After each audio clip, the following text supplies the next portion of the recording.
Isa to sa pinakamagandang investment ngayon, especially nagbo-boom yung mga container house.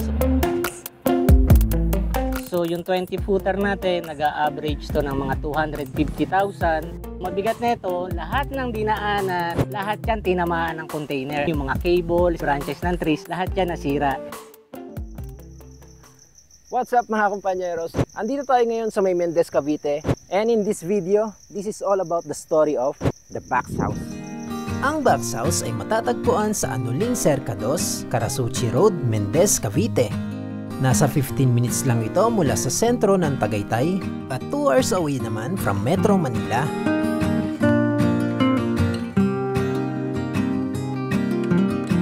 So Black Box started during pandemic. So yung owner, mahilig talaga sa container. At the same time, mahilig siya manood ng YouTube.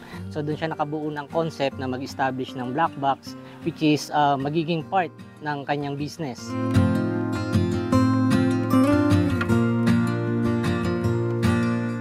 Way back pandemic, doon nag-start mag-build ng tiny house container Tagaytay. So the first unit, the first that we saw is the tiny container house Tagaytay. Tara, check natin! Sa Black Box ay may overnight rate na 5,000 to 7,000 pesos. Few meters lang ito from Box House at kaya mag-accommodate ng up to 10 packs.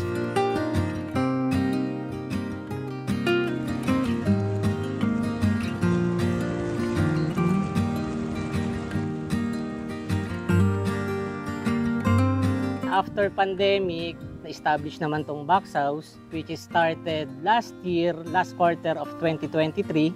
Nag-soft opening kami this year, February 16.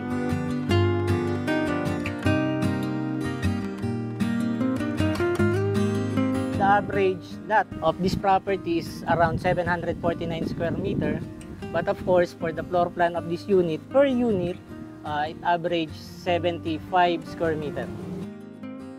Ang Box House ay may overnight rate na 5,000 pesos. So the biggest challenges during building of this property is yung transportation. That time, once na tinransport dito, syempre yung shipment, tapos yung time na yon, typhoon pa.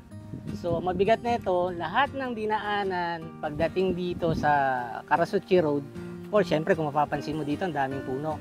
Lahat yan tinamaan ng container. At the same time, yung mga cable, CCTV, branches ng trees, lahat yan nasira. Ang alam ng mga tao, nasira yung mga yon kasi may typhoon. Pero tinamaan talaga ng container, sumabit. So dun sa mga kababayan natin na gusto mag-establish ng ganitong business, so yung 20-footer natin, nag-a-average to ng mga 250,000, class A na yon, and then yung 40-footer naman is nag-a-average around mga 280 to 300 pesos. Container van lang mismo? Yes, container itself lang yon. And then for the transportation, mayroon ding fee amounting to 180 to 200,000. Of course, syempre, depende sa layo ng location na pagdadala ng shipment. Tapos usually sir, saan nanggagaling itong mga container van? Yung owner kasi may contact sa Manila. Sa port ng Manila? So doon siya kumukuha talaga. Sa tingin nyo ba magandang investment itong container van? Yes, of course. Isa to sa pinakamagandang investment ngayon, especially nagbo-boom yung mga container house. So kung mapapansin natin, different area, different province, may mga ini-establish na mga ganitong business, mga staycation. But of course, in terms of technicality, maintenance, talagang mas cheaper yung container. Kasi number one, in terms of typhoon, medyo secure yung container mo. Secondly, fireproof siya since container. Yung maintenance nito, at least twice a year ka lang magre-repaint. Bali yun yung mga advantage niya kumpara sa concrete, yes. At the same time, syempre, mas cheaper ka in terms of labor. Madali mo siyang matatapos yung deadline kasi nga, papatong mo na lang interior, butas, pinto, bintana. Yan na, tapos kagad. Kaya mamimit mo talaga yung target mo. So, pagpasok natin, nandito yung living area natin, which is pwede kayong mag-Netflix, mag-YouTube. Then at the same time, nandito yung basic kitchen facilities nyo, which is meron tayong mga plates, glasses, small fridge, may induction stove, and then of course, meron tayong rice cooker, may electric kettle, frying pan, saucepan, And then may mga basic tools tayo ng cooking, mga additional plates, glasses, cups. And then of course, meron tayong toilet and shower which is heated din naman yung shower area natin. And then sa labas ng unit natin, meron tayong pool which is yung depth niya is 3 feet and then sa part nito is 5 feet.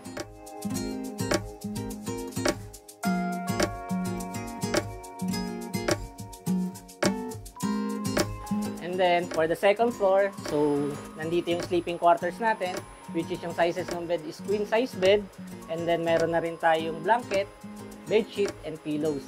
And then of course, yung sleeping quarters natin is air condition. On this area naman, pwede kayong mag-coffee break dito. So, pwede kayong mag-reading. And then at the same time, ito yung access natin going to veranda. Ayan, may nakasetup din tayong tent which is pwede namang gamitin. Kung ang trip nyo medyo camping-camping, so pwedeng-pwede siya. Beside nitong container A and B, so makikita nyo meron pa kami mga unfinished project.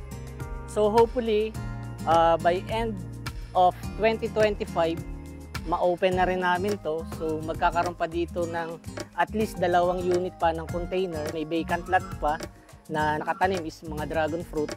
So before end of 2025, yung completion nitong buong compound ng container house. So sa mga kompanyeros natin na gusto ritong magstay, for sure magkakaroon na kayo ng 3 unit na pwede nyo pag-stayan dito sa Tagaytay, Mendez. If you are craving pala especially for coffee drinks and light snacks, ay pwede nyo ring i-visit ang kanilang coffee shop. Nagsaserve ito ng iba't ibang hot and iced coffee drinks, frap, or even coffee cocktails. Open ito from 8:30 AM to 7 PM. Salamat, kumpanyeros! The nearest tourist spot is Yoki's Farm, which is about 3.5 kilometers away from Box House. And then the other one is the Paradiso.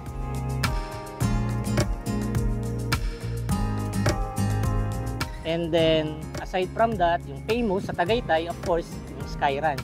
I think average niya nasa mga 15 to 20 minutes away lang from Box House. So, for the Box House, lahat, syempre, kinikater namin. Pero, yung pinakamalimit is yung family talaga. And then, followed by barkadas and then couple.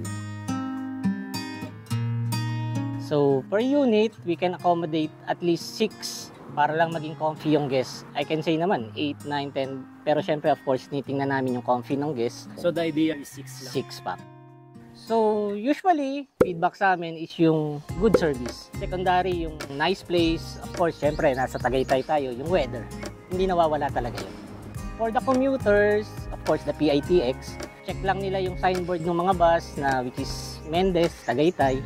Pwede nilang i-advise yung conductor na ibaba sila sa may Andox Mendez, and then from Andox Mendez, tatawid lang sila, and then makikita nila yung terminal ng mga tricycle, then advise lang yung driver na dalhin sila sa Dalof or sa Box House.